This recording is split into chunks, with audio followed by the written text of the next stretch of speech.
నేను విజయవాడలో యనమల కుదురులో ఉన్నానండి. నాకు ఫోన్ చేశారు శారదా కాలనీ ఆఫీస్ నుంచి. అన్న బయలుదేరాడు రాజమండ్రి. అన్నకి ఉదయం 6 గంటలకి బాత్రూంలో పడ్డాడు. అన్నకి కాలు విరిగిపోయింది. కానీ రాజమండ్రి వెళ్ళాలని డేట్ ఇచ్చాడు అన్న. ఆరోగ్యం బాగోలేదు. ఉదయం బాత్రూంలో పడ్డాడు, కాలు విరిగింది. అన్న రాజమండ్రి బయలుదేరాడు. బ్రేక్ఫాస్ట్ చేయలేదు. నీకేమైనా అవకాశం ఉంటే వెళ్ళి అన్నను కలిసి బ్రేక్ఫాస్ట్ ఇవ్వగలరా అని అడిగారు నన్ను. పిచ్చోళ్ళలారా, ఏం మాట్లాడుతున్నారు మీరు? వెళ్ళగలరా ఏంటి? ఫోన్ పెట్టే. వెంటనే నేను బ్రేక్ఫాస్ట్ కొంచెం టిఫిన్లో పెట్టుకొని రామవరపాడు రింగ్ రోడ్ దగ్గరికి వెళ్ళిపోయాను. అన్న బయలుదేరాడు. మరి కాలు విరిగితే ఎలాగ బయలుదేరేశాడు. వెంటనే పరుగున రామవరపాడు రింగ్ రోడ్ దగ్గరికి వెళ్ళిపోయి సిగ్నల్ సెంటర్లో నిలబడిపోయాను. అన్న కారు కొరకు వేచి చూస్తున్నాను. అన్నకి కాలు విరిగింది. రాజమండ్రి బయలుదేరేశాడట. ఎలాగా ఏంటి? కాలు విరిగితే ఎలాగ బయలుదేరాడు? ఓకే, చూస్తున్నాను. కళ్ళకి ఒత్తులు పెట్టుకొని చూస్తున్నాను. అన్న కారు వస్తూ ఉంది. నేను అన్న కారును చూడక మునిపి అన్న కారులో నన్ను చూశాడట. డ్రైవర్తో అంటాడట, ఈడేంటి ఈరోజు ఆదివారం అయితే ఎక్కడున్నాడేంటి వీడు? చూశారండి, పనివాడి లక్షణం అది. కారు వచ్చింది, అడ్డపడ్డాను. చెయ్యాపి అన్న కారు ఆపాడు.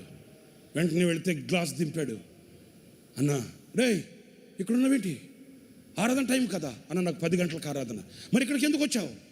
అన్న, మీకు బ్రేక్ఫాస్ట్ ఇచ్చాను. నాకెందుకు రా బ్రేక్ఫాస్ట్? ఆరాధన కదా, నువ్వు అక్కడ ఉండాలి కదా అన్న. సరే కానీ నేను రాజమండ్రి దాకా వస్తానన్నా.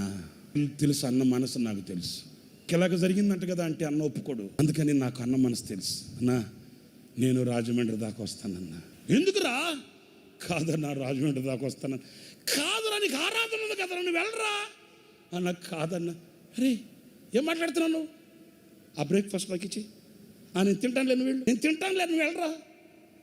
పిల్లల 2 కళ్ళతో నీళ్లు పెట్టుకున్నాను.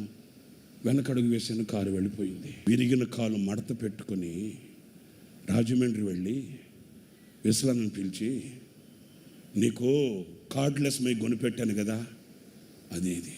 అప్పటికే విశ్లానికి ఫోన్ వెళ్ళింది. విశ్లాన్ని అన్నాడు, అన్నా కాలు విరిగిందంట కదా, ఎందుకు వచ్చారు మీరు?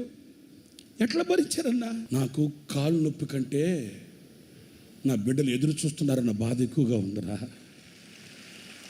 మరణం అనే పడక మీద పడుకొని పిడికిలు బిగించి, దేవా ఇంకొక అవకాశం నాకు ఇస్తే ఈ భారతదేశాన్ని ఒక ఊపుతానని ఆఖరి స్వరముతో నినాదం పలికాడు ఆ పనివాని సామెనే.